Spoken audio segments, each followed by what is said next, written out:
Javier Ponce Saavedra. Él es biólogo de profesión, egresado de la Universidad Michoacana de San Nicolás de Hidalgo. Es maestro en ciencias en protección vegetal por la Universidad Autónoma de Chapingo. Además, es doctor en ciencias en recursos bióticos en la Facultad de Ciencias Naturales de la Universidad Autónoma de Querétaro. Esto de los recursos bióticos nos tiene que explicar, doctor Ponce. Con una antigüedad de solo 41 años como académico en la Universidad Michoacana de San Nicolás Hidalgo. Una vida, doctor. Actualmente es profesor investigador titular B en la Facultad de Biología de esta universidad. Además de impartir clases de licenciatura y posgrado y hacer labores de investigación, es coordinador del cuerpo académico de la Universidad Michoacana de San Nicolás de Hidalgo en la sección CA 2224 de Ecología para la conservación de la vida silvestre. Tiene un nivel consolidado y según los criterios de la Secretaría de Educación Pública, es también coordinador en opción en conservación y manejo del programa institucional de doctorado en Ciencias Biológicas de la Universidad Michoacana. En líneas de investigación con las que participa en sistemática y ecología de insectos y arácnidos de gran importancia médica, particularmente en la orden de los escorpiones. También participa en trabajos de reconstrucción paleoecológica y tiene productos y trabajos con más de 46 biólogos, 11 maestros en ciencias y además 3 doctores en ciencias. El doctor Javier Ponce asesora de manera magnífica a todos sus estudiantes. Él ha tenido responsabilidad como editor de la revista biológica en Ciencias Biológicas y Agropecuarias de la Universidad Michoacana, además de Ciencias Nicolaitas dentro de nuestra propia universidad. En el área de entomología y la zoología en general, ha participado como revisor en PLOS ONE, Journal Applied Life Sciences International. Además, tiene actas de zoología mexicana y participa en la Revista Mexicana de Biodiversidad, Revista Colombiana de Entomología, Revista Ibérica de Aracnología, y Dugesiana Folia Entomológica Mexicana. Son palabras complejas, doctor. Entomología Mexicana y las revistas biológicas. También ha participado como revisor de proyectos de fondos mixtos en ciencia básica de CONACYT, así como proceso de selección de perfil deseable PRODEP. Tiene infinidad de proyectos de investigación y es el doctor, un gran ser humano, cercano, amable, confiable. Doctor Javier Ponce, le damos la bienvenida a este coloquio para que nos comparta sus muchas experiencias y su conocimiento. Bienvenido sea en nombre de la Escuela Preparatoria Melchor Ocampo. Muchas gracias, doctora Gabriela. Sí sé que hay palabras que se complican. Agradezco la presentación. Normalmente esas cosas no dicen mucho en realidad de lo que hacemos, porque no pasa de ser parte de nuestro trabajo.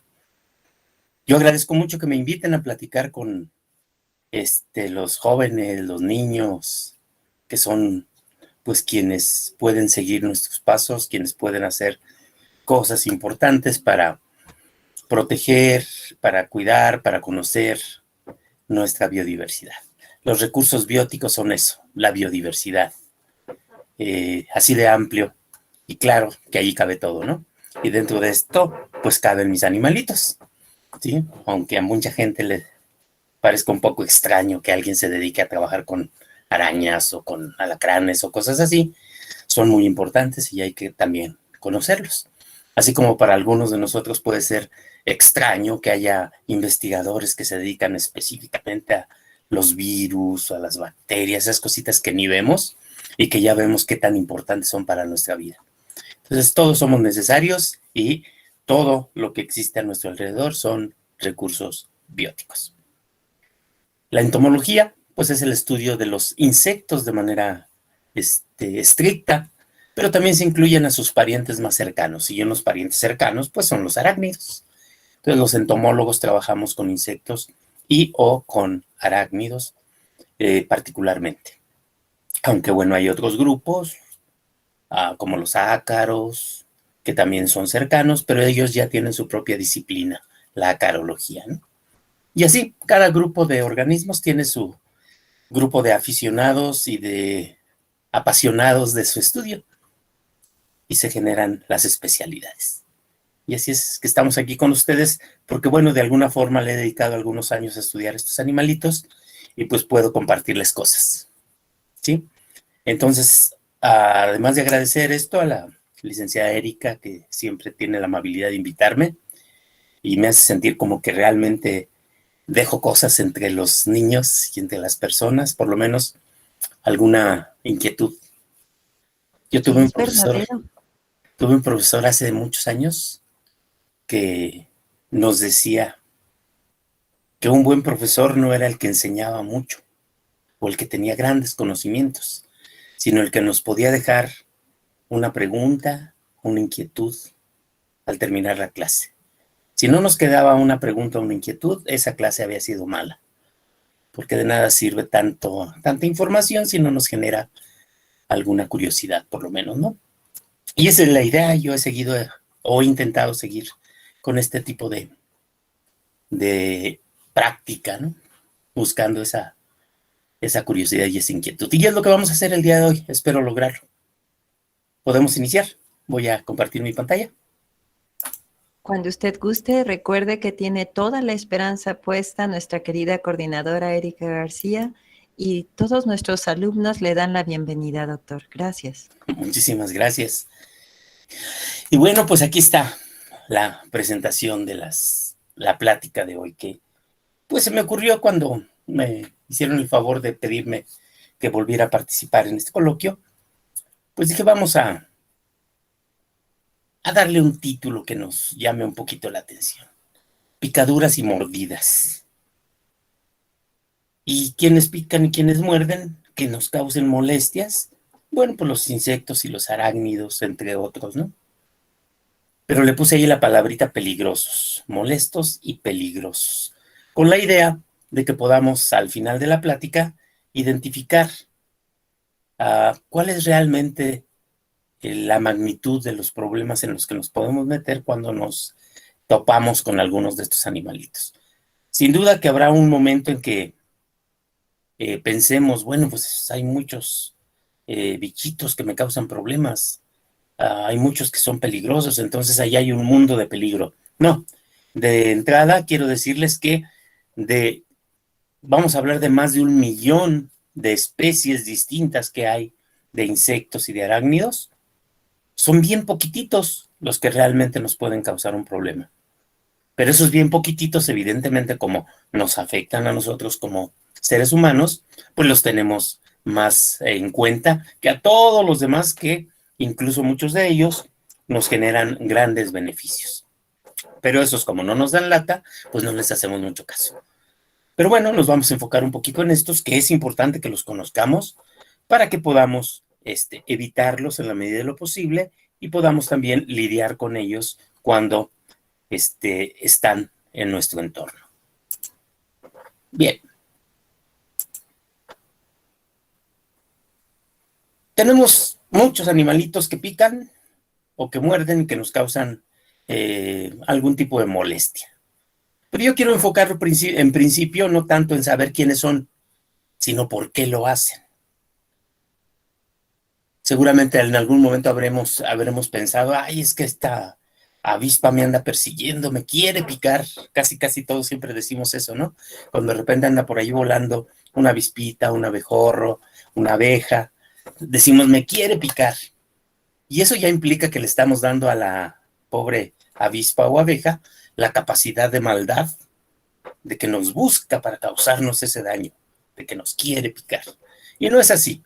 En realidad, ellos no nos ven a nosotros como un objeto de sus picaduras, ni nos ven como algo que puedan utilizar y a lo mejor hasta desperdiciar sus capacidades de defensa. Pero bueno, vamos a ver. En avispas, por ejemplo, esta avispa es muy común, es una avispita que pertenece al género Polistes, y esta avispita se le llama la avispa de cartón. No es que ella sea de cartón, sino que hace panalitos con su saliva y con la celulosa que toma de los vegetales, lo muerde, lo mastica y fabrica una masita que tiene la textura de un cartón. Y por eso se le llama de esa forma. Es muy común y se ha adaptado muy bien a vivir en condiciones urbanas, es decir, en nuestras ciudades, en nuestras casas. Vamos a encontrar de repente en un rinconcito por allí que se empieza a fabricar un panalito de estos. Y son estas avispitas, que si nosotros no las molestamos, en realidad no nos causan ningún problema, al contrario, nos van a proteger de algunos otros insectos que pueden andar por allí queriendo colarse. Pero bueno, sí representará un problema si nosotros los agredimos. En este caso estoy ejemplificando animalitos que van a tener un aguijón para con él provocarnos algún problema si llegamos a encontrarnos. Este aguijón de avispa es diferente al aguijoncito que presentan las abejas, por ejemplo.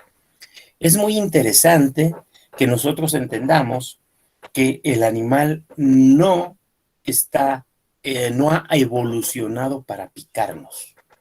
Nos va a picar como una estrategia defensiva. Nosotros somos animales muy grandes para ellos y en algún punto se van a sentir agredidos y se van a defender, ¿verdad?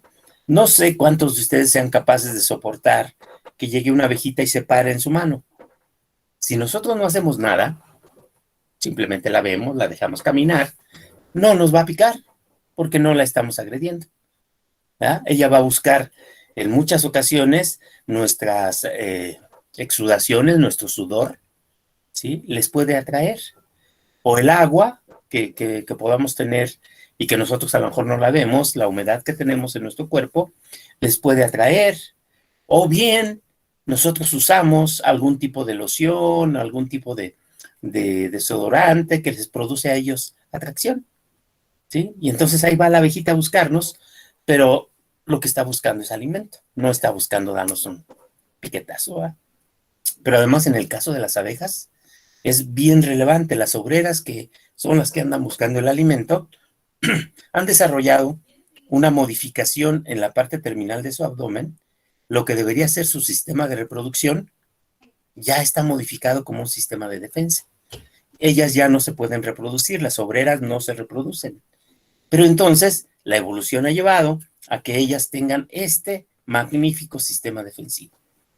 ¿Por qué? Porque está asociado con una glándula que produce un veneno.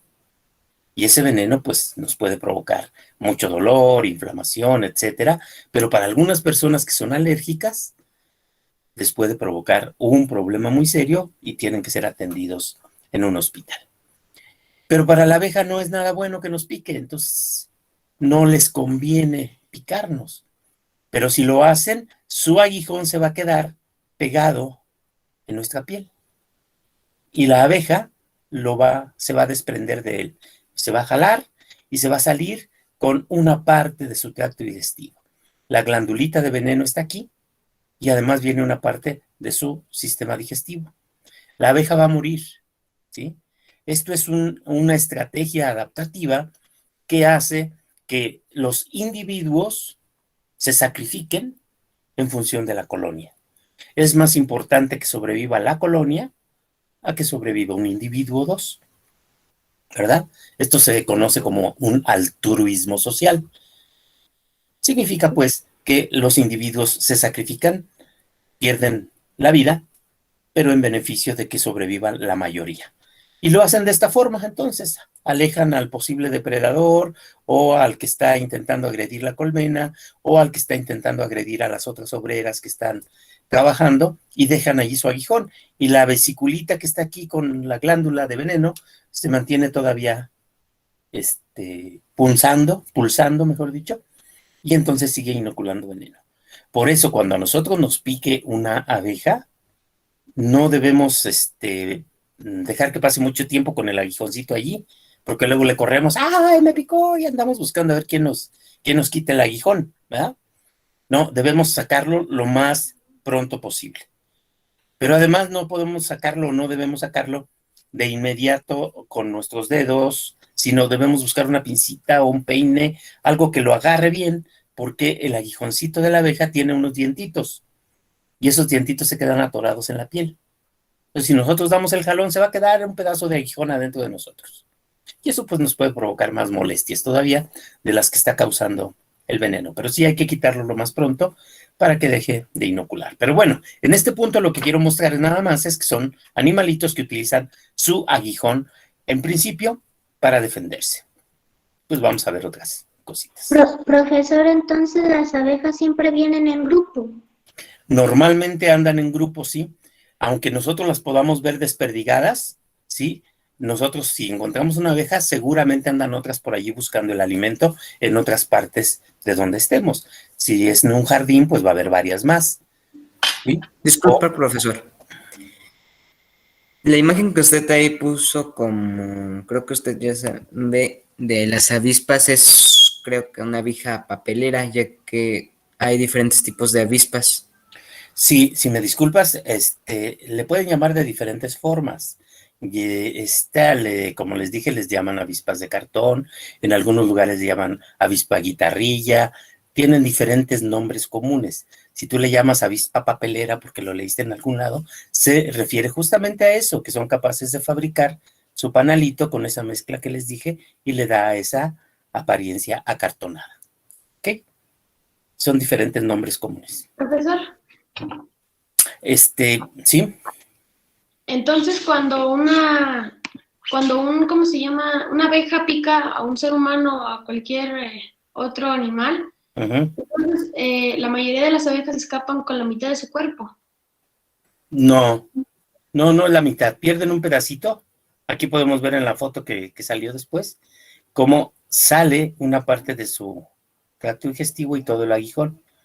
¿Sí? Se va una parte de su estructura interna, pero eso ya les daña y ya no van a poder sobrevivir.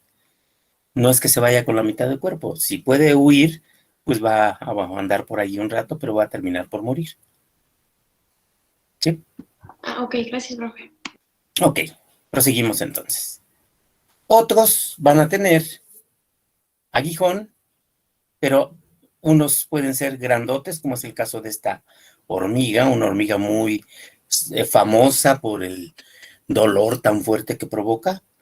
Le llaman la hormiga de fuego, ¿sí? La Solenopsis, que nosotros en México tenemos varias Solenopsis.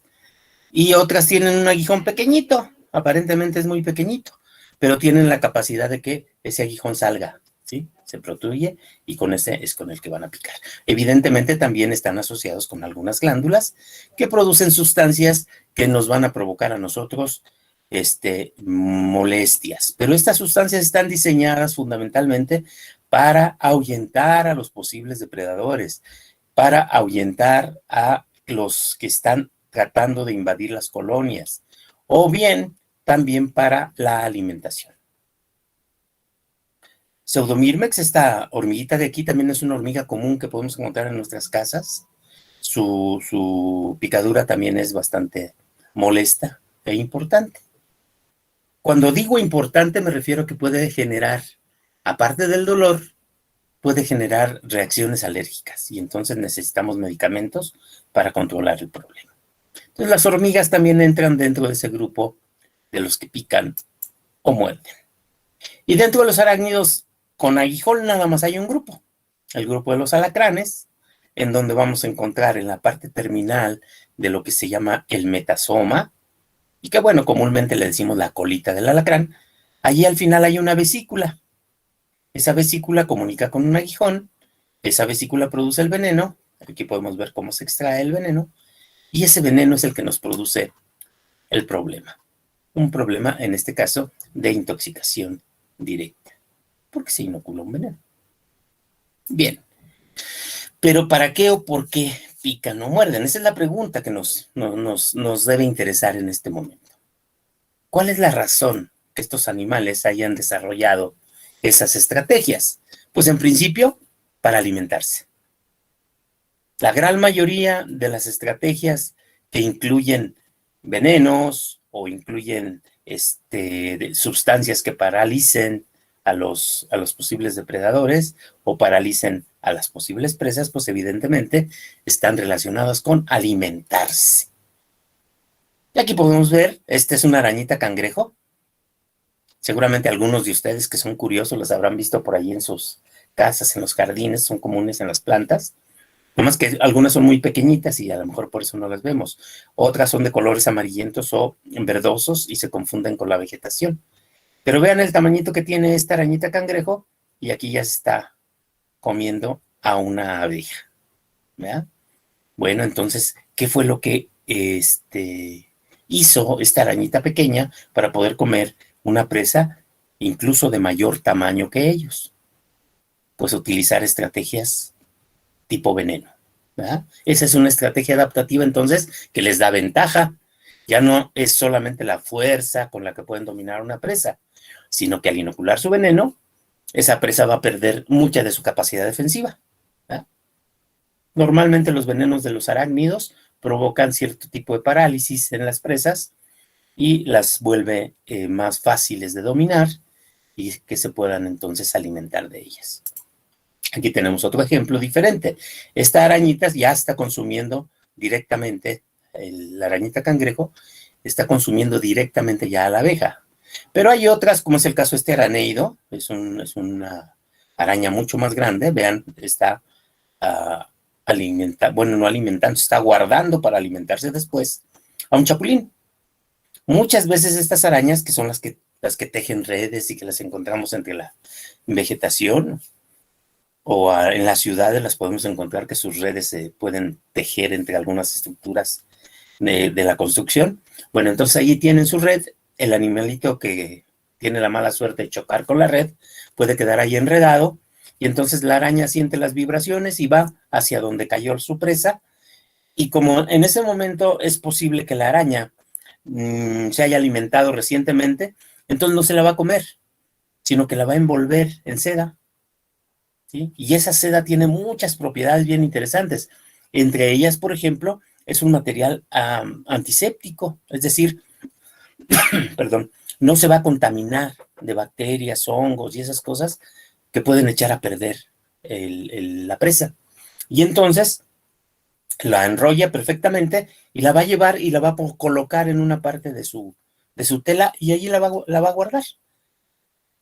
Seguramente alguna vez vieron telas de araña, incluso las que están en nuestros cuartos, en las esquinitas arriba en el techo. Si nosotros las revisamos, va a haber allí un montón de mosquitos y cosas allí pegadas. Son animales que allí cayeron y algunos de ellos ya son restos de lo que la arañita comió, pero otros están completos. ¿Sí? Y ahí están esperando para cuando la araña tenga hambre, pues vaya y coma. Bueno, esa es otra estrategia diferente en la que estos animalitos mordieron al chapulín, lo inmovilizaron y luego lo envuelven para llevar. Entonces, ¿el veneno es una estrategia de alimentación? Sí, y está asociado con las picaduras y las mordeduras. Casi todos los animales van a tener estrategias diferentes de alimentación, pero se pueden de algún modo agrupar. Por ejemplo, aquí vemos una araña saltarina. Esta araña saltarina es muy buena cazadora, es muy rápida, etcétera. Pero para poder cazar un animal relativamente grande, pues necesita que ese animal no ponga demasiada resistencia. Y eso lo logra al dar una mordida con sus quelíceros, sus colmillos, y esos colmillitos están asociados con las glándulas de veneno. Y entonces su veneno va a inmovilizar a la presa y entonces va a poder alimentarse de ella. Estos no lo guardan, se alimentan de manera directa. Aquí tenemos un oxiópido, esta es una araña de jardín. ¿Sí? Son arañas relativamente grandes y vean cómo se está alimentando de una larva. Y acá abajo tenemos un alacrán que logró dominar a una escolopendra. Ambos tienen veneno. El alacrán tiene veneno, la escolopendra tiene veneno. Entonces aquí se va a imponer dentro de esa lucha por alimentarse, porque seguramente la escolopendra también quería alimentarse del alacrán, pues se va a imponer quién utilice de mejor manera su estrategia defensiva. En el caso de todos los arácnidos, todos, el veneno, además de tener toxinas que van a provocar ese tipo de respuestas de inmovilización o de pérdida de fuerza en los animales, además tienen un componente enzimático, enzimas. Las enzimas, recuerden ustedes, son sustancias químicas, compuestos que van a ayudar a que se degrade el alimento, que lo descomponga, ¿verdad? Y de esa manera se puede consumir con mayor facilidad. Y la mayoría de los arácnidos hacen eso. Y con su veneno se empieza a descomponer el alimento y de esa manera lo toman. Curiosamente, las arañas no muerden y se comen un pedazo de animal. Eso no lo hacen. Como nosotros, que mordemos, masticamos y comemos, no. Ellos muerden, inoculan el veneno y empieza a degradarse junto con su saliva, está degradando ahí el tejido, y lo que comen ya es como una sopita ya muy licuadita. Eso es lo que ya ellos tragan. Es decir, existe lo que le llamamos una predigestión. Y eso en los arácnidos está bastante bien extendido. Entonces entendemos que el veneno es una estrategia importante y necesitan las adaptaciones necesarias para poder inocularlo con velocidad, con facilidad y poder ganar en esas luchas. A veces se gana, a veces se pierde. Aquí tenemos una escolopendra que le ganó en una lucha por alimentarse a un alacrán. Y entonces quien se está alimentando es la escolopendra.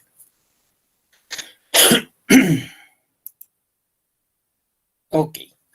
Otra estrategia bien interesante de insectitos y arácnidos es una relación en la que estas avispas, que se les llama como las avispas cazaarañas o cazatarántulas, seguramente ustedes la habrán visto algún documental al respecto, porque es muy atractivo saber que hay una avispa que va y busca una tarántula, un animal grande, lo enfrenta, y si logra voltearse y darle un piquete con su aguijón, la va a paralizar. Y entonces es bien curioso que la avispa arrastra y se lleva a su araña hacia un nido. Ese nido lo tiene construido la avispa en el suelo. Y allí mete la araña. ¿Para qué hace eso? ¿Para tener comida después? No. Lo hace para que sus descendientes tengan comida. Lo que hace esta araña es una familia, donde hay varias especies de esta familia Pompilidae que hacen este tipo de estrategia. Entre ellas, el género de la cazatarántulas es un género que no se olvida porque se asocia con un refresco. Es el género Pepsis. ¿Sí? Entonces ya la Pepsis es una avispa bastante grande, ¿sí? Puede llegar a medir 7, 8 centímetros, una cosa así. Y entonces por eso es capaz incluso de arrastrar o de atacar a una tarántula. Pero hay otras especies de la familia que tienen la misma estrategia, que son más chiquitas. Y entonces las arañas con las que pueden hacer este trabajo, pues también son más chiquitas. ¿Pero para qué lo hacen, pues? Pues pican, llevan a la araña a su nido en el suelo y allí le van a depositar sus huevecillos. Dentro del cuerpo de la araña se depositan los huevecillos. Y los huevecillos van a eclosionar, así se llama cuando sale la larvita, eclosiona el huevo y sale la larvita, y la larvita va a tener alimento, porque está adentro del tejido de la araña, y va a empezar a comer y comer y comer, y se va a desarrollar ahí. Y entonces lo que hizo la avispa fue asegurar la vida de sus descendientes, utilizando una araña como alimento. Y esa es la estrategia de estas avispas cazarañas o cazatarántulas. Aquí tenemos dos ejemplos con diferentes arañas y diferentes especies de avispa. Pero hay un caso bien interesante que se describió hace relativamente poco tiempo. ¿Sí? Cuando hablo de poco tiempo, estaba hablando de 5 o 6 años. Las arañas zombie. Ah, caray, ¿qué es eso? ¿Qué es un zombie? Todos ustedes, jovencitos, seguramente han jugado juegos donde hay zombies, ¿no? O han visto películas de zombies. Y es muy atractivo. Ay, que se vuelven muertos vivientes y que se controla la voluntad, etcétera. Bueno, pues alguien en el Amazonas, por allá en en Sudamérica, observó, estaba estudiando a un grupo de arañas que son arañas sociales. Así como hay insectos sociales con comportamientos bien complejos, comportamientos sumamente bien organizados, con castas, todo esto, pues las arañas no tienen una organización tan similar, ¿verdad? Pero hay algunas que ya tienen patrones de conducta con cierta sociabilidad. Esto es, comparten el espacio, se distribuyen de alguna manera el trabajo, cazan juntas, cosas de ese tipo, ¿no? Bueno, esta araña construye una red grande en la vegetación en donde hay muchas de ellas compartiendo y trabajando como una colonia. Bueno, lo que observaron estos investigadores es que cuando llegaba una avispita, de repente algunas de esas arañas se iban de la colonia. Se alejaban de la colonia a unos metros y vivían ya como arañas solitarias. Le llamó la atención a este investigador y empezó a seguir lo que ocurría y se dio cuenta de que esta araña, que además resultó ser una nueva especie, un género Satypota, esta avispa, al inocular cierta sustancia con su aguijoncito a la araña, también le ovipositaba, ¿sí? Y entonces modificaba de alguna forma el comportamiento de la araña y hacía que se retirara de la colonia. Y así, de esa forma, se aislaba, evitando que pudiera haber algún tipo de defensa contra la larvita que se iba a desarrollar allí en el cuerpo de la araña. No sé si alcancen a ver aquí, en la fotografía, esto que está aquí amarillo, es la larva de la avispa. ¿Sí? Ya no son muchas larvitas, es una sola larva la que se va desarrollando, una larva relativamente grande, ¿sí? Que se va a estar comiendo a la arañita. Y de esa manera hay una relación bien estrecha entre el que esta avispa pueda sobrevivir como especie y la existencia de la araña Anelosimus, que es la araña social. ¿Sí? Entonces es muy interesante lo que pasa allí.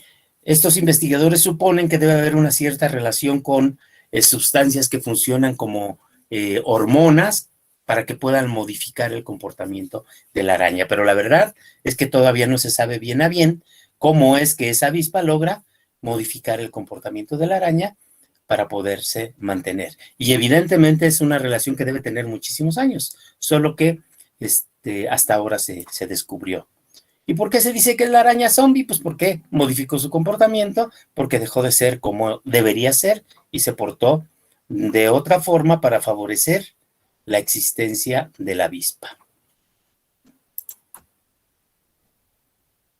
Entonces eso es hablando de diferentes estrategias para alimentarse o bien para garantizar la alimentación de la descendencia. Pero también, evidentemente, como he comentado, es importante el que haya aguijón, el que haya venenos o el que haya mordidas con veneno, pues para la defensa. ¿Sí? Aquí tenemos otro saltícido comiendo avispa. Y esta es una relación bien interesante.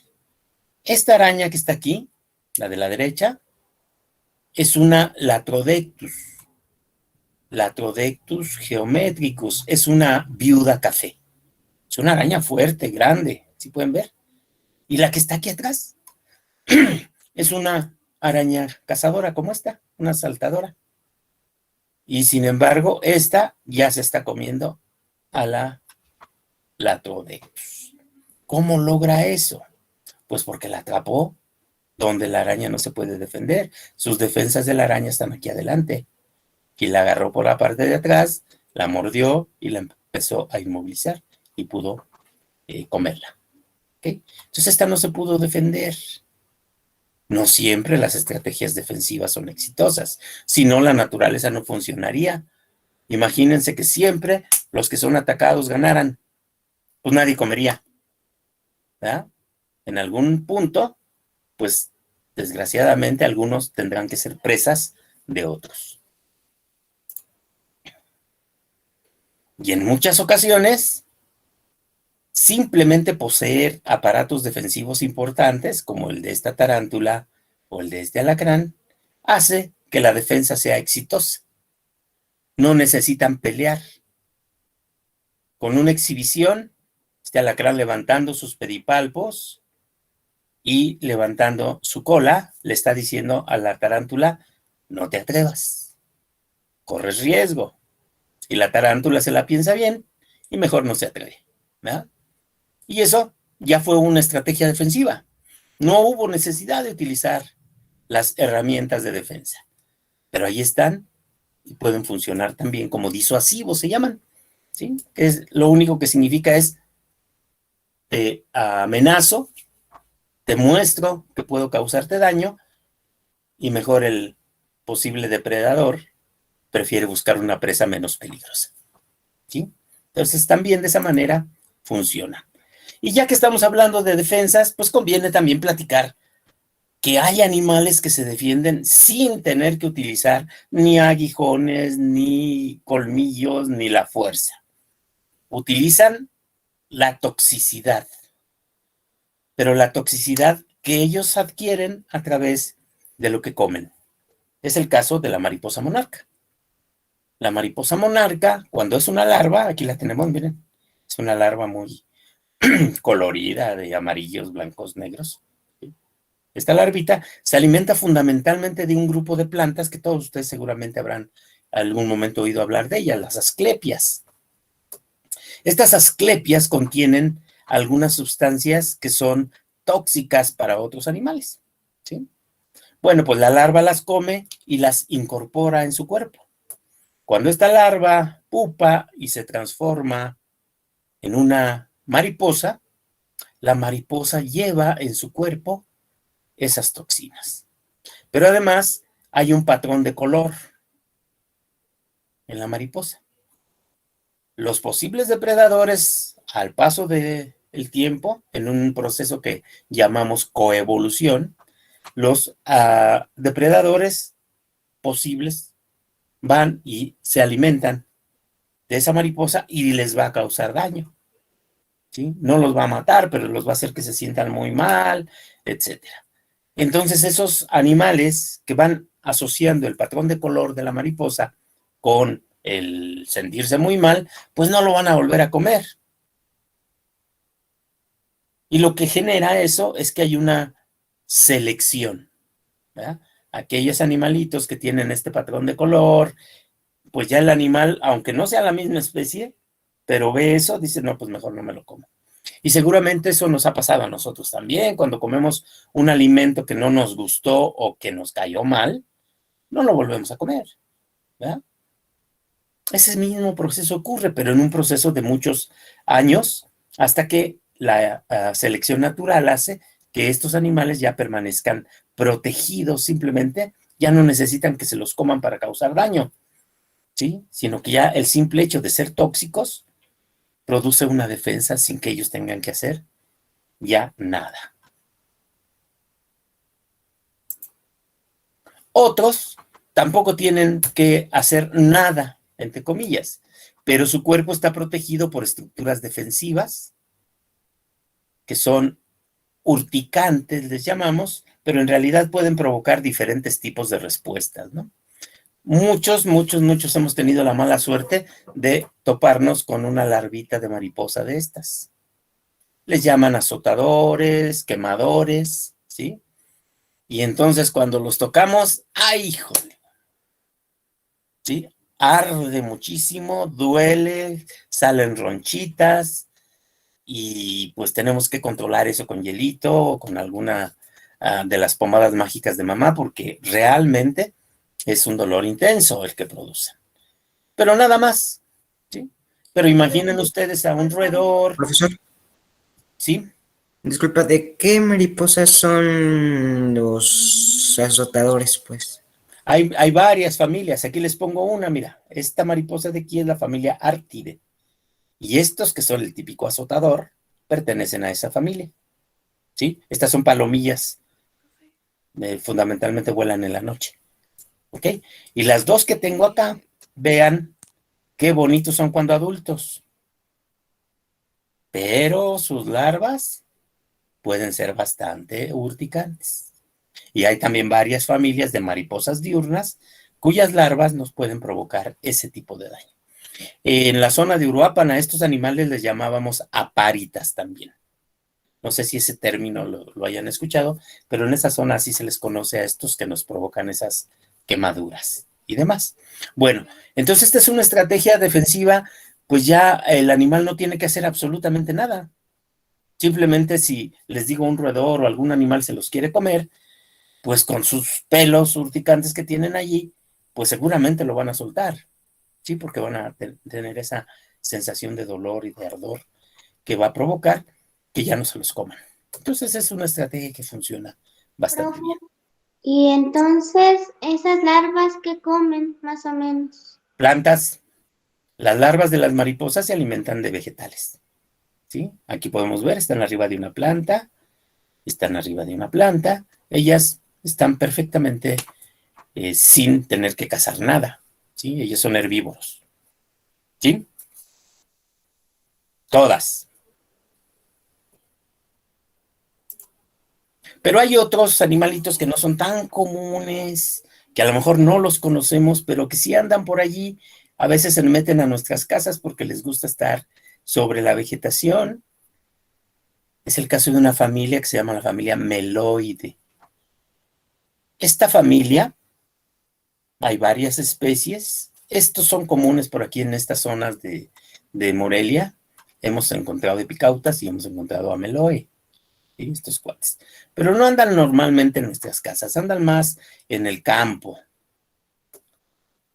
Bueno, estos cuates son capaces de producir una sustancia que se llama cantaridina. Y la cantaridina es una sustancia que puede provocar lesiones muy graves, ¿verdad? El animalito lo puede, normalmente es un accidente porque ocurre de que nosotros agarramos o aplastamos el animalito y contiene en su cuerpo la cantaridina y entonces nos produce la lesión. Y nos puede provocar el problema tanto como larvas, esto es una larva de este tipo de animalitos, ¿sí? Como adultos. En las dos etapas de su ciclo de vida contienen cantaridina y nos pueden provocar ese problema. Es un problema fuerte, si no se atiende, una lesión provocada por esta sustancia va degradando y hace verdaderos agujeritos en la piel, que además, pues como toda herida, si no se atiende, se va a infectar con bacterias o con hongos y se puede complicar mucho su tratamiento. Estos son escarabajitos, son coleópteros, ¿verdad? Y pueden ver que sus larvas son diferentes a las larvas de las mariposas. Ok. ¿A nosotros entonces nos van a picar o nos van a morder solo por defenderse? La respuesta es sí, o casi sí. Ahorita voy a tratar de que quede claro por qué casi sí. La gran mayoría sí lo hace para defenderse, pero hay otros. Miren cómo se burla este individuo, por lo que voy a decir. Hay otros que sí lo hacen porque se alimentan de nosotros. ¿Cómo qué animalitos creen que se alimentan de nosotros? Los gusarapos. Los gusarapos, ¿qué son esos? ¿Las moscas? ¿Las moscas nos comerán? Los mosquitos. Bueno, hay alguna. Los mosquitos, claro. Las garrapatas. Hay muchos entonces, ¿verdad? Claro. Que sí Los brujos también. así es, vamos a hablar de estos animalitos que nos comen. ¿Las larvas? ¿Sí? ¿Los gusarapos qué son, perdón? Escuché que alguien me decía. Bueno, tenemos entonces los que sí nos comen. ¿Quiénes son esos? Pues los más comunes. Y así decimos, ay, me están comiendo estos mosquitos. ¿Sí? Es común que digamos eso. Y pues sí, en realidad eso están haciendo. Vamos a encontrar insectos que son hematófagos. Comen sangre. Y comen sangre, no nada más de nosotros, ¿verdad? Comen sangre de animalitos de sangre caliente, aves, mamíferos, y pues nosotros somos mamíferos, tenemos sangre caliente, pues bien pueden comernos estos animalitos. El caso particular de los mosquitos, hay muchas especies que pueden comernos, porque las hembras, que son estas de aquí, necesitan ciertas proteínas que están en nuestra sangre para poder desarrollar adecuadamente sus huevecillos. Si no comieran sangre de un mamífero, de un ave o de nosotros, no podrían tener descendencia, no tendrían hijos. Es tan importante esa alimentación para ellos que desaparecerían simplemente si no se alimentan de sangre. Y podemos diferenciar una hembra de un macho por sus antenas, vean. Este es el macho y aplica para casi todos los mosquitos y zancudos. Tiene sus antenas muy llenas de pelos. Son una verdadera plumita. Mientras que las hembras tienen sus antenas, sí, parece una plumita, pero con mucho menos pelos. Es una manera de saberlo, pero si somos más exigentes, es decir, ese profe, ¿cómo quiere que yo vea si tienen más o menos pelos? Bueno, si se fijan aquí a los lados del estilete, que es con el que nos van a picar, tiene lo que llamamos los palpos. Y en el caso de los machos, normalmente son largos. Mientras que las hembras son cortitos. Ya es una forma más fácil, ¿verdad? De saber si estamos viendo una hembra o estamos viendo el macho. Y aquí vemos una fotografía de una hembra real. Así es como se vería su antenita. ¿De acuerdo? Bueno. ¿Solo las hembras nos pican? Sí. El macho no tiene esa necesidad. El macho anda normalmente alimentándose de la savia de las plantitas. No nos causa problema. Pero nosotros, pues, desgraciadamente, no vamos a estar revisando. Ahí viene un mosco, a ver si es macho o es hembra. Normalmente lo aplaudimos, ¿verdad? ¿Por qué? Pues porque corremos el riesgo de ser picados. Y no es tanto, en realidad, la molestia que nos va a dar comezón o ese tipo de cosas, sino porque, desgraciadamente, muchas especies de mosquitos transmiten microorganismos patógenos y nos pueden provocar enfermedades.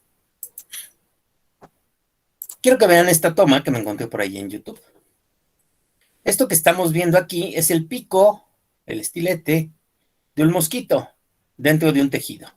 Y fíjense cómo lo mueve y anda buscando, pues ¿un qué? ¿Qué estará buscando? Un capilar, ¿no? Un vasito con sangre. Pero esta se los quiero mostrar, la voy a parar aquí, para que vean que el aparato bucal, el estiletito del mosco, no es como una aguja o un alfiler, sino que está formado por varias estructuras. Si ven, aquí se abrió una parte, por acá tiene otra, y el medio es donde está el verdadero estilete con el que va a picar. Aquí vemos ahora otra toma, en donde el mosquito ya encuentra un vaso, encuentra un capilar, y vamos a ver cómo succiona la sangre.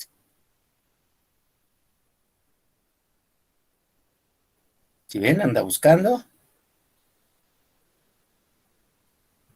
Buscando un vaso sanguíneo para de ahí extraer la sangre de los Así es. Nosotros estamos llenos de estos microvasitos y vean, ya encontró y empieza a succionar. Incluso el capilar, el vasito, se queda transparente, ¿verdad? Porque está chupando la sangre. Muy bien. ¿Eso qué significa? Ay, ya les vendí a los pies. Significa que el mosquito no es, meto el estilete y me alimento rápidamente. O sea, nos puede picar y no alimentarse, ¿verdad? Y sin embargo a nosotros nos sale una ronchita. Ah, mira, tú los mosquitos nos es que nada más ¿Por qué nos sale una ronchita? Porque los mosquitos en su saliva tienen una sustancia que inmediatamente inoculan ahí en el pedacito de piel donde se pararon y se quieren alimentar para adormecer en principio y que nosotros no nos demos cuenta que anda buscando el vasito, ¿verdad? Entonces muchas veces cuando nos damos cuenta, el mosquito ya tenía ratito parado allí y había encontrado el vasito y se pudo alimentar, ¿verdad? Profe, entonces la ronchita es para adormecer esa parte del cuerpo. No, la ronchita no sale porque nos inyectaron esa sustancilla y nos provocó una reacción en forma de ronchita, ¿sí? Y la comezón es parte de la respuesta que nosotros sentimos por esa sustancia que no es nuestra, es extraña y no la inoculó el mosquito. Ahora, otros que son hematófagos y le pongo o casi hematófagos. ¿Por qué? Porque pueden comer sangre, pero también comen otras cosas, como los piojos. Los piojos son una cosa extraordinaria. Se han especializado tanto que en el caso del humano tenemos 3 especies diferentes de piojos y nada más van a encontrarse en una cierta parte del cuerpo. Los piojos del cuerpo, que los podemos encontrar en axilas o en otras partes, pero que están asociados con la piel, ¿sí? Los piojos del pelo, ¿sí? Que esos solamente los vamos a encontrar en la cabeza. No pueden vivir en otra parte. Y los piojos del pubis, que esas le llaman también ladillas, los vamos a encontrar en las ingles, allí en esas zonas que son bastante delicadas, y a veces también en las axilas, ¿verdad? Entonces pueden ver incluso que son diferentes los animalitos. Son especies, incluso géneros biológicamente hablando diferentes, con adaptaciones diferentes. Por ejemplo, los que viven en el pelo, estos cuates, se agarran perfectamente de nuestros pelos para estar allí cuando no están activos alimentándose. Entonces nosotros les podemos meter el peine, pero si no es un peine muy fino, ahí se quedan. Vean cómo tienen estas, sus uñas. Bueno, se ve mejor en el anterior. Sus uñas bien grandes, modificadas para agarrarse perfectamente, ya sea de la piel, del pelo o de la piel y el pelo, ¿sí? De ambas cosas. ¿Y qué hacen? Pues van a estar, ellos no tienen un estilete, un pico como tal, tienen un aparato bucal que sus mandíbulas se han modificado y entonces rascan la piel, rascan en la base de los pelos y se van a alimentar de las células muertas que están allí o del tejido vivo, de la sangre o de los exudados, que son otro tipo de sustancias, además de la sangre que puede salir cuando rasga el tejido, ya sea en la cabeza o en la piel. Y eso es lo que comen. Entonces, por eso digo, ¿son hematófagos? Sí, porque pueden comer sangre, pero pueden comer otro tipo de cosas también. Aquí tenemos otros piojos de otros animales, pero también bien especializados. Este es el caso del piojo del cerdo, ¿sí? Vean las uñas, qué modificación tan importante tienen.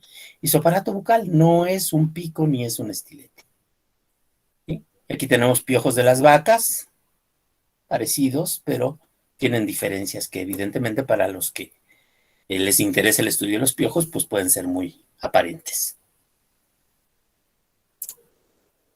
¿Y por qué hay tantos piojos? Cuando una gente tiene problema de piojos, es un problema que en una semana, 2 semanas está completamente infestado y además se infesta, es decir, se contagia, entre comillas, a toda la gente que se les están cerca. ¿Por qué? Pues porque se reproducen bien rápido, ¿sí? Nosotros podemos tener piojos, los huevecillos pegados en los pelos, y en 11 días ya tenemos piojos listos para llegar a la madurez sexual y poder reproducirse. En 15 días hay una nueva generación de piojos. Y si pensamos que cada generación pueden ser cientos de huevecillos, pues entonces tenemos un piojerío. En un mes vamos a tener un montón de piojos. Y un piojo adulto puede vivir hasta un mes. Es decir, una vez que ya se puede reproducir varias veces. Y entonces es un verdadero problema, ¿verdad? Entonces, por eso es una situación complicada cuando se presenta un problema de piojos. Cada vez son menores, pero aún sigue siendo un problema importante de salud pública. ¿Por qué? Porque transmiten enfermedades. Otros de nuestros hematófagos o casi hematófagos son las pulgas, ¿verdad? Yo no sé si ustedes se impresionen de ver una pulga, pero yo la primera vez que vi cómo eran, me causaron así como extrañeza, parecen extraterrestres, ¿no? Se ven bastante raras estas pulgas. Y son así aplanadas lateralmente, ¿sí? Bueno, pues esa estrategia les ha dado mucho resultado a las pulgas y también las vamos a encontrar bastante especializadas. Esta que tenemos aquí es la pulga que podemos encontrar en nuestros gatos o en nuestros perros, ¿sí? Y no tienen ningún problema en si en lugar de gatos o perros somos nosotros, allí se van a alimentar. Entonces, por eso es importante controlar el asunto de las pulgas de perros y gatos, porque esta especie nos puede atacar. Pero hay otra que es bien común y que le gusta más a los humanos que los animales domésticos. Es el caso de Pulex irritans. Esta es la pulga común que nosotros podemos encontrar en las camas, en los sillones, en los sitios en los que normalmente nosotros estamos interactuando ahí en nuestras casas. Mientras que esta especie, la de los gatos y de los perros, normalmente va a estar sobre los animales, ¿sí? Y bueno, ya cuando es la parte de su ciclo vital que tienen que dispersarse, pues pueden quedarse en las alfombras, en los muebles, en donde anden los animales, ahí se quedan. Y si nosotros estamos cerca, pues ya estuvo que nos empulgamos, ¿verdad? ¿Qué pasa con las pulgas? Pues que en su ciclo de vida tienen una fase de larvita, una fase de pupa, que son las fases de dispersión, ¿sí? Estas etapas son las que se pueden encontrar con más facilidad en espacios que no son el animal o que no es el humano, es decir, en la ropa, en este tipo de superficies, por allí los podemos encontrar. Y ya los adultos son los que pueden estar arriba de nosotros o arriba de los animales, ¿verdad? Aunque también muchos adultos se pueden encontrar en las superficies y es un problema cuando ya se detectó que uno de los perritos tiene pulgas y aunque lo llevemos al veterinario y lo limpiemos, se tiene que aspirar y hacer una buena limpieza en las áreas donde ese animalito anduviera, porque si no nos va a dejar por allí algunas y nosotros podemos ser los responsables de que otra vez el perrito tenga pulgas, ¿verdad? Entonces debemos tener cuidado con eso. Profe, ¿y por qué nosotros los humanos y los animales, cuando nos pica algún animal, tenemos la necesidad de rascarnos? La necesidad de rascarnos, pues porque te da comezón primero, ¿no? Y los animales también sienten comezón y su respuesta de sacudirse es para tratar de quitarse el animal que está allí pegado. Normalmente no lo logran porque ya vimos que tienen formas de mantenerse ahí agarrados, ¿verdad? Pero esa es una reacción normal de tratar de quitarnos. Nosotros nos rascamos porque de esa manera aliviamos la sensación de comezón. Pero si ustedes recuerdan, si les ha picado un mosquito o una pulga, nos rascamos y pasan 1 o 2 minutos y nos da más comezón. Y nos seguimos rascando y nos seguimos rascando y terminamos por sangrarnos. Y al final lo que tenemos es ardor con comezón. O sea que no logramos nada con rascarnos. Y lo único que hacemos es dispersar la sustancia que nos está provocando la comezón. Y entonces en lugar de una ronchita tenemos una ronchota, ¿verdad? Entonces, ¿qué es lo que hay que hacer? Bueno, pues si en realidad estamos teniendo un problema de roncha, pues hay que tomar algún medicamento, un antihistamínico y algo que nos alivie de la inflamación y de la sensación de comezón. Porque el rascarse, pues nada más nos va a maltratar más. Pero es una reacción natural. Porque nosotros somos animales también y entonces estamos tratando de quitarnos lo que nos está causando ese problema. Un problema bien fuerte que encontramos también en las casas son las chinches de cama. Estas chinches ya son bien especialistas y las vamos a encontrar casi en cualquier lado donde les den chance de reproducirse. Y son un verdadero problema de control. Son chiquitas y se esconden en todos los sitios que son así como hendiduras naturales, pero están en los colchones, están en las cobijas, están en la ropa, están detrás de los cuadros, donde quiera se meten estas chinches. Son bien difíciles de controlar. El problema con ellas es que pues nos van a picar, se van a alimentar de nuestra sangre y allí van a estar reproduciéndose mientras no las eliminemos. Y otro tipo de chinche que también se alimenta de nuestra sangre es el teratoma. Estas son chinches grandes, estamos hablando de chinches de 1,5 centímetros, 2 centímetros, ¿sí? Mientras que la chinche de cama pues es chiquitita, ¿no? 3, 4 milímetros. Esta es grande y normalmente anda en el campo. casi en las casas no las vamos a encontrar. Pero como cada vez nosotros estamos invadiendo más los sistemas naturales, pues de repente quedan ellas expuestas a nuestra invasión y pues no les queda más que tratar de sobrevivir en nuestro ambiente y pues se van a alimentar de nosotros. El problema con las triatomas, que tienen un aparato bucal muy grande, un pico modificado, su picadura es dolorosa, aunque triatoma ha desarrollado ya una estrategia igual de adormecimiento y demás para que no nos duela y no nos la quitamos luego, porque necesita alimentarse de la sangre. Pero todas las chinches tienen este tipo de aparatos bucales, ¿verdad? Como un estilete cubierto en un sistema de tubitos, o que es un depredador, no come sangre, come otros animalitos, y vean su pico tan bien armado que tiene. Bueno, pero las triatomas entonces con ese pico nos van a penetrar la piel y van a alimentarse de sangre, pero ellos son transmisores de una enfermedad muy fea que es la enfermedad de Chagas, ¿verdad? Y entonces en países tropicales, el nuestro que no es tan tropical, pero ya tiene muchas especies de triatomas que se han detectado y también nos transmite esa enfermedad, entonces potencialmente es también bastante peligrosa y es un problema de salud pública. Y estos son los picos, como ya les había comentado. Y entonces los anteriores son animales muy molestos, peligrosos, sí, porque nos pueden transmitir enfermedades, pero hay otros que son, les voy a llamar yo, los muy peligrosos. ¿Por qué son los muy peligrosos? Pues porque van a poner en riesgo nuestra vida, ¿verdad? No solamente nos van a comer la sangre o nos van a comer un pedacito de piel, sino que en realidad su veneno nos puede causar la muerte. Es el caso de algunos alacranes, ¿verdad? De aproximadamente 2.600 especies de alacranes que tenemos conocidas hasta la fecha, alrededor de 20, 25 son las que realmente pueden causarnos algún problema. Pero pues por esas 20, 25 tenemos que cuidarnos de los alacranes o escorpiones, que bueno, todos ustedes los conocen. En México los que son realmente peligrositos son normalmente güeritos o de este color que le llamamos ocre, así que no es ni café ni amarillo, o algunas veces son también medio rojizos, ¿verdad? Así son nuestros animalitos peligrosos, pero hay un montón de alacranes, entre ellos los que la gente le llama los escorpiones, ¿verdad? En realidad todos son escorpiones, es el grupo.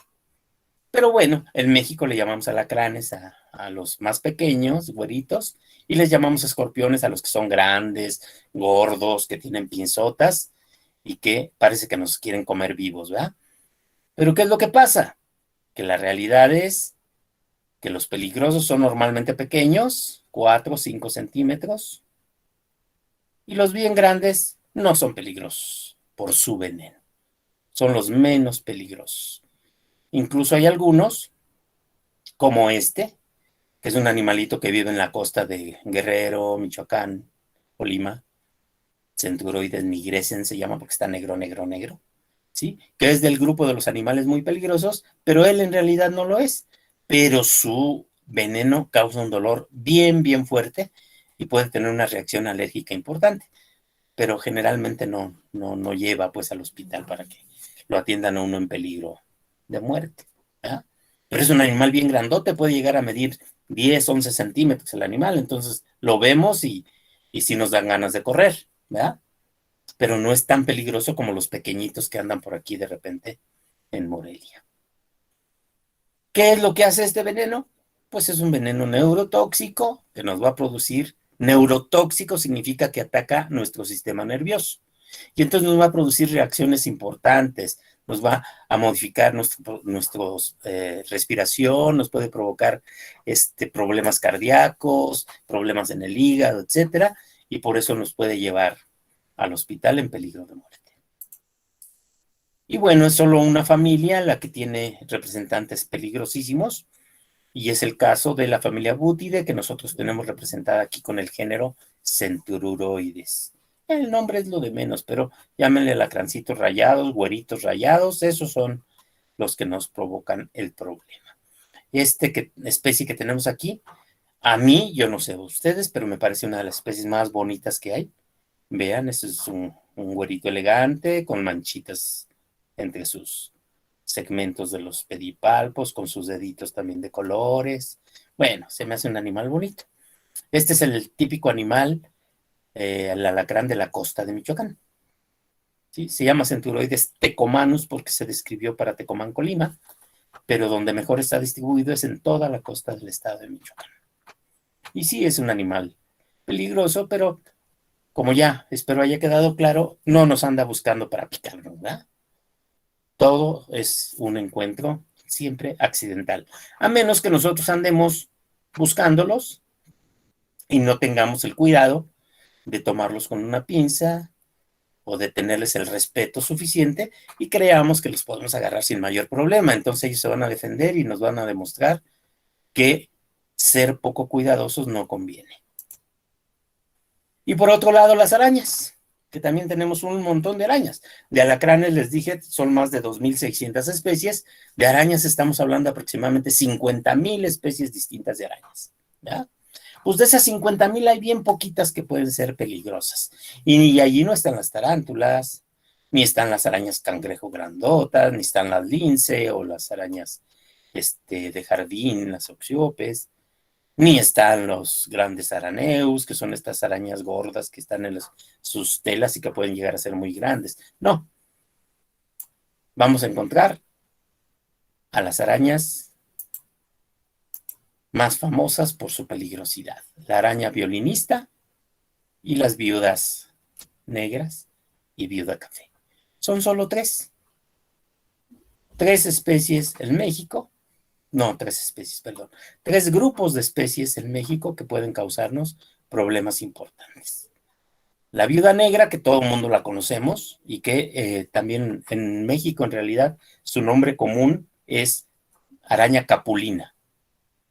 Nomás que se ha ido perdiendo ese nombre porque nos hemos ido con el nombre de los gringos. Los gringos son los que le llamaron viuda negra, porque se alimenta del macho después de que es fecundada. Se come al macho y por eso le pusieron ese nombre, ¿no? Pero aquí en México se le conocía como la araña capulina por esta apariencia. Ya ahorita a lo mejor algunos de ustedes ni siquiera han comido esa fruta, se llama capulín, y es una fruta muy sabrosa, una cereza, que ha sido reemplazada por productos exóticos y ya hay muy pocos árboles de capulín en México. Pero antes era muy común y entonces se parece a la fruta del capulín y por eso se le llamaba araña capulina. Y la viuda negra, que es del mismo género, muy parecida a la viuda café, perdón, pero que su coloración es más hacia el color pardo, un poco más clara, y con diferencias muy importantes de comportamiento. Pero las 3 son importantes desde el punto de vista médico, nos pueden provocar serios problemas e incluso la muerte. Y provocan problemas de diferentes formas. La violinista tiene un tipo de veneno que provoca pudrición de tejido en principio y después puede provocar problemas que les llamamos sistémicos. Significa que ataca ya órganos internos, a sistema respiratorio, sistema circulatorio, etcétera, ¿no? Entonces, cuando hay problemas sistémicos, entonces la torre, pues sí, ya se complicó la cosa.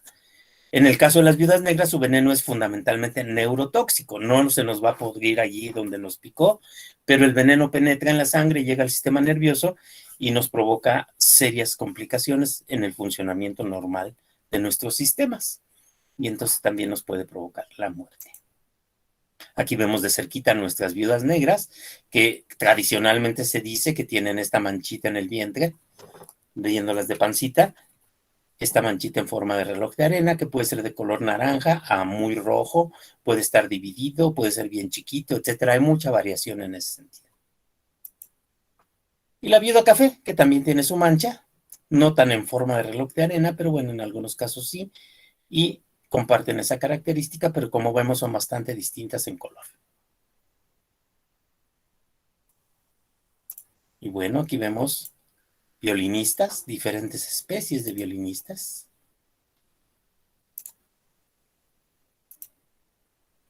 Todas ellas comparten esta característica. Vean como en la parte de lo que le llamamos el cefalotórax, donde está el tórax y la cabeza juntas, el carapacho, existe esta mancha de pigmento que pasa por este surco y forma una especie de violín. ¿Ya? Por eso le llamaron las violinistas, aquí la pueden ver. A lo mejor si la hubieran descrito en México, le hubieran llamado la guitarrista, ¿no? Porque nos es más común la guitarra que el violín. Tienen más o menos la misma forma. ¿Sí lo ven?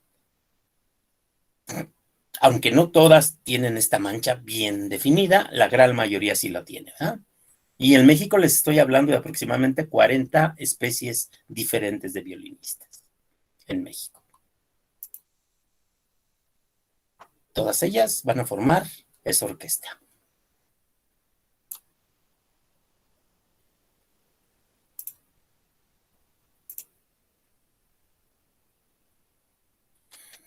El problema es que cuando se empezó a hacer famosa la violinista, empezamos a matar un montón de arañas porque les veíamos violines por todos lados. ¿Ya?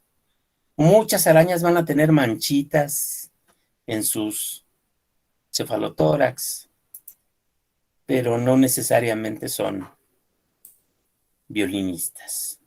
Aquí les pongo 4 especies que en algún momento pueden confundirse con violinistas.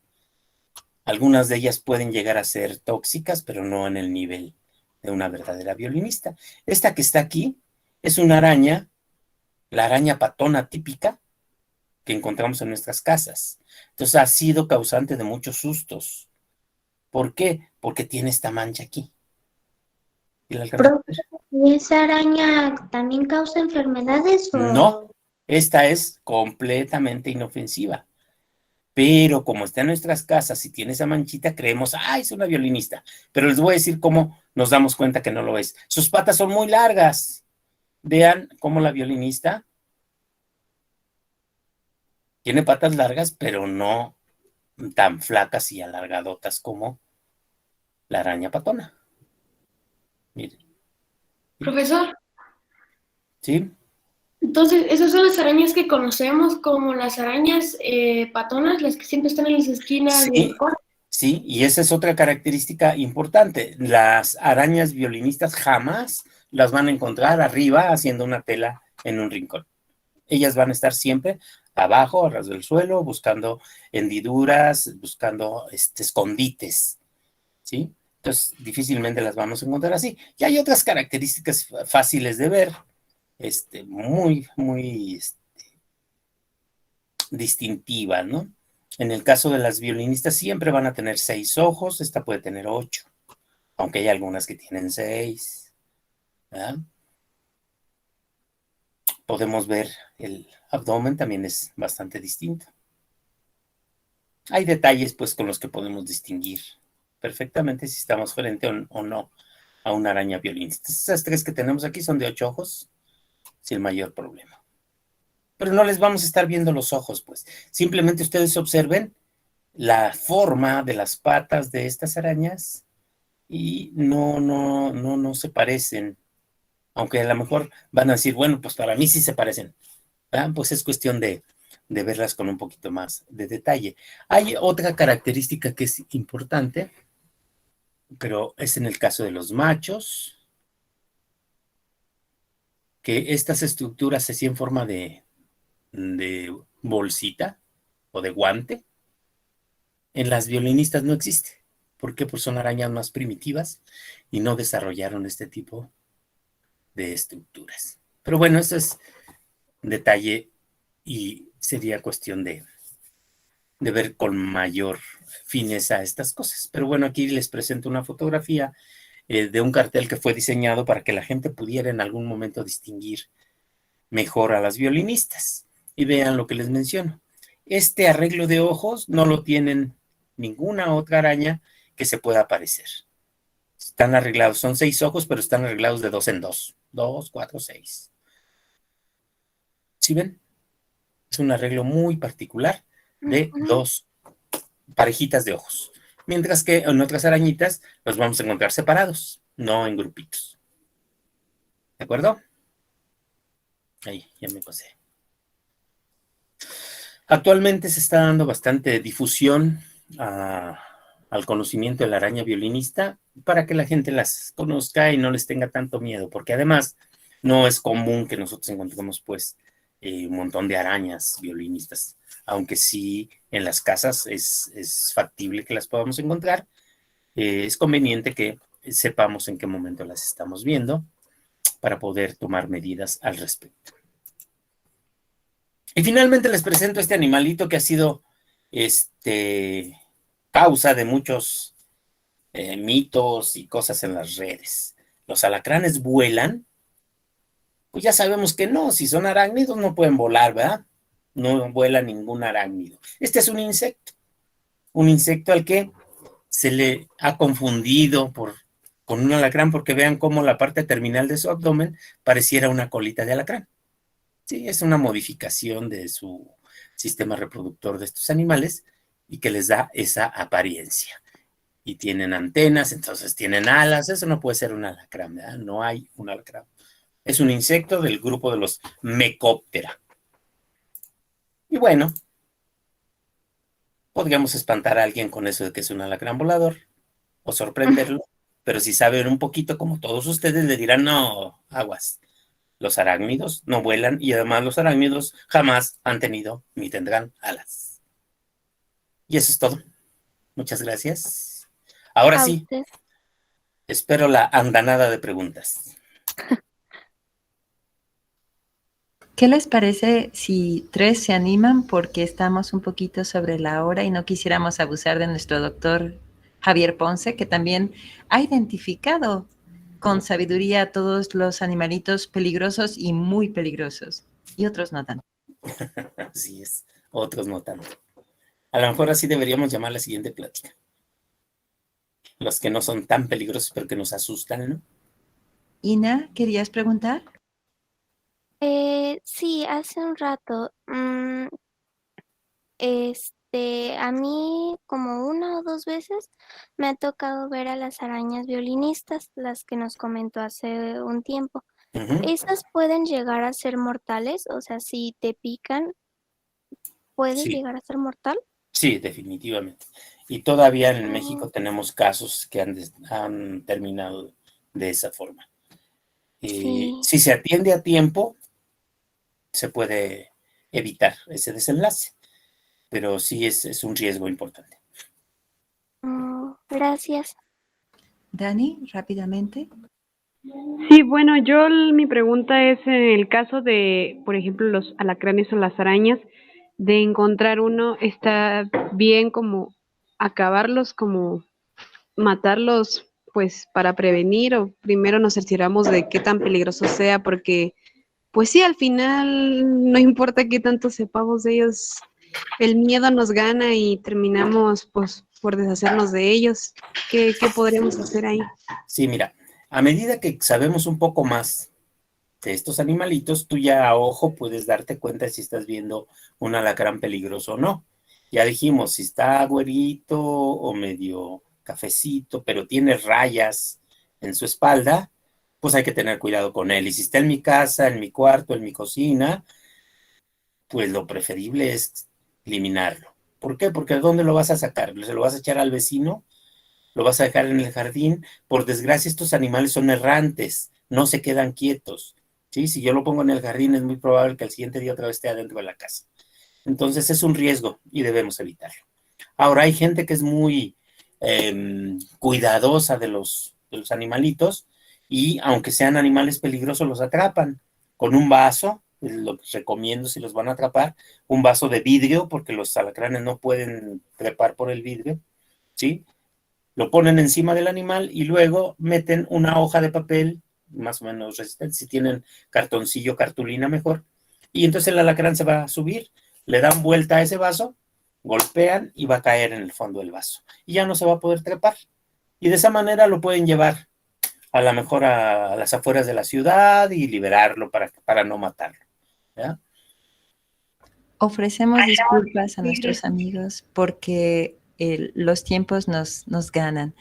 Sí, Doctor Ponce, una felicitación inmensa de parte de todas las escuelas primarias y secundarias, y usted ha visto a estos jóvenes inteligentes, brillantes, que quizás algún día quieran ir a su laboratorio y atreverse a descubrir este maravilloso mundo de las arañas, de los arácnidos y de los alacranes o escorpiones. Feliz día para todos. Muchas gracias a todos. Roberto, por el acceso al doctor Javier Ponce. Gracias, amigos. Gracias. Hasta la próxima. Gracias a ustedes, profesores. Hasta luego. Gracias, profe. Hasta luego. Fer, Gracias. Hasta luego. Gracias. Hasta luego.